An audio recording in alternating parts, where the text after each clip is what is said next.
जन की बात हमारे साथ।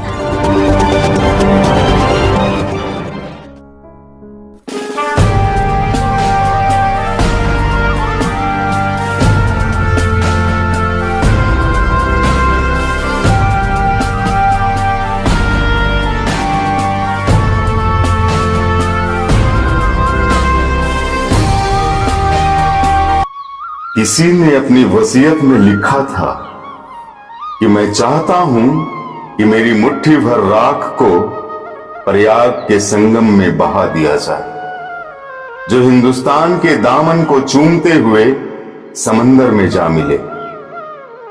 लेकिन मेरी राख का ज्यादा हिस्सा हवाई जहाज से ऊपर ले जाकर भारत के खेतों में बिखेर दिया जाए, वो खेत जहां हजारों मेहनतकश इंसान काम में लगे हैं, ताकि मेरे वजूद का हर जर्रा वतन की खाक में मिल जाए, ताकि मेरे वजूद का हर जर्रा वतन की खाक में मिल जाए।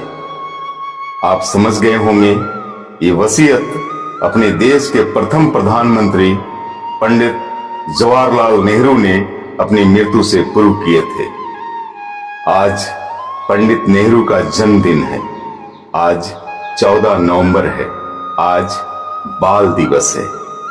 विश्व स्तर पर बाल दिवस मनाए जाने का प्रस्ताव श्री वी कृष्णन मेनन द्वारा दिया गया था, जिसके बाद सबसे पहली बार बाल दिवस अक्टूबर में मनाया गया।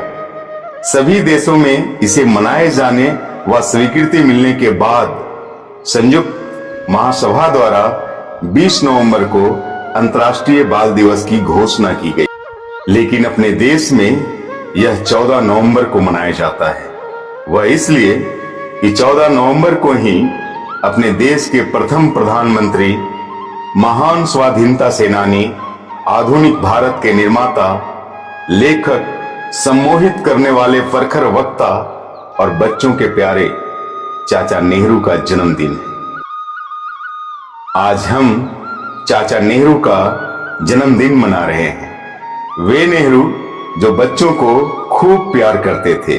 पंडित जवाहरलाल नेहरू का जन्म 14 नवंबर 1889 को इलाहाबाद के एक धनाढ्य परिवार में हुआ था।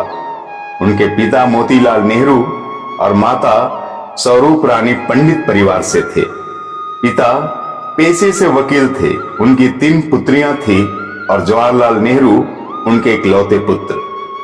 स्वतंत्र भारत के पहले प्रधानमंत्री और बच्चों के प्यारे चाचा नेहरू के रूप में पंडित जवाहरलाल नेहरू देश को प्रगति के पथ पर ले जाने वाले खास पथ प्रदर्शक थे। जवाहरलाल नेहरू को दुनिया के बेहतरीन स्कूलों और विश्वविद्यालयों में शिक्षा प्राप्त करने का मौका मिला था। उन्होंने अपनी स्कूली शिक्षा हैरो और कॉलेज की शिक्षा ट्रिनिटी कॉलेज लंदन से पूरी की थी। उन्होंने अपनी लॉ की डिग्री कैम्ब्रिज विश्वविद्यालय से पूरी की थी। हैरो और कैम्ब्रिज में पढ़ाई कर 1912 में नेहरू जी ने बार एट लॉ की उपाधि ग्रहण की और वे बार में बुलाए गए। पंडित नेहरू शुरू से ही गांधी जी से प्रभावित रहे। यही कारण है कि 1912 में वे कांग्रेस से जुड़े। 1920 के प्रतापगढ़ के पहले किसान मोर्चे को संगठित करने का श्रेय भी उन्हीं को जाता है। 1928 में लखनऊ में साइमन कमीशन के विरोध में नेहरू घायल हुए और 1930 के नमक आंदोलन में वे गिरफ्तार हुए। 1935 में अल्मोड़ा जेल में आत्मकथा लिखी। उन्होंने विश्व भ्रमण किया और वे अंतर्राष्ट्रीय नायक के रूप में पहचाने गए। वे 6 बार लाहौर 1929, लखनऊ 1936, फैजपुर 1937, दिल्ली 1951, हैदराबाद 1953 और कल्याणी 1954 में कांग्रेस अध्यक्ष के पद पर सुशोभित रहे।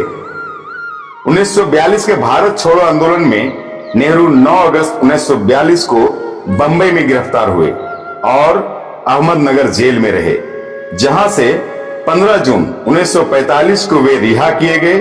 उन्होंने कुल 9 बार जेल यात्राएं की। नेहरू ने पंचशील का सिद्धांत प्रतिपादित किया और 1954 में भारत रत्न से अलंकृत हुए। नेहरू जी ने तटस्थ राष्ट्रों को संगठित किया और उनका नेतृत्व भी किया। सन 1947 में भारत को आजादी मिलने पर जब भावी प्रधानमंत्री के लिए कांग्रेस में मतदान हुआ तो सरदार वल्लभ भाई पटेल और आचार्य कृपलानी को सर्वाधिक मत मिले थे। किंतु महात्मा गांधी के कहने पर दोनों ने अपना नाम वापस ले लिया और जवाहरलाल नेहरू को प्रधानमंत्री बनाया गया था।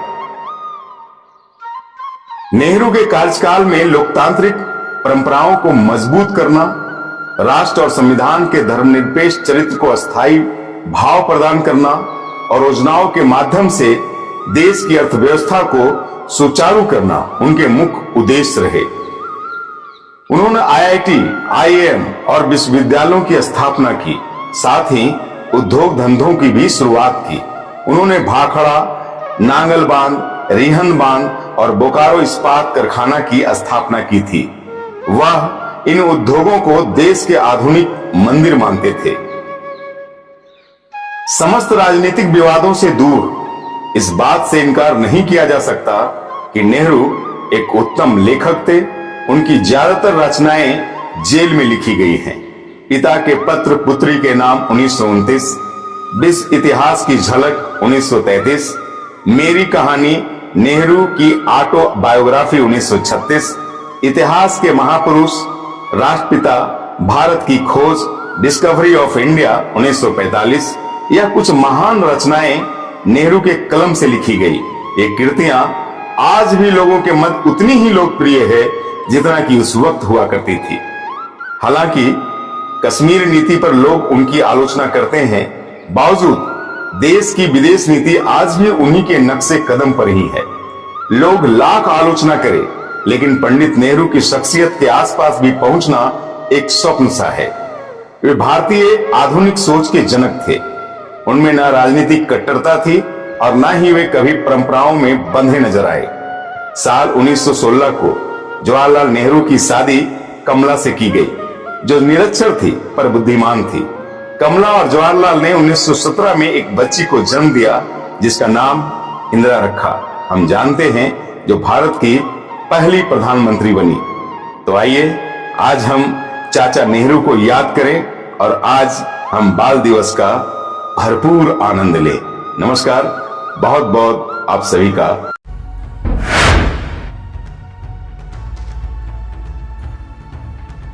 अफवाहों की हजामत करते हैं हम, खबरें और सिर्फ जन की बात करते हैं। जन की बात हमारे साथ।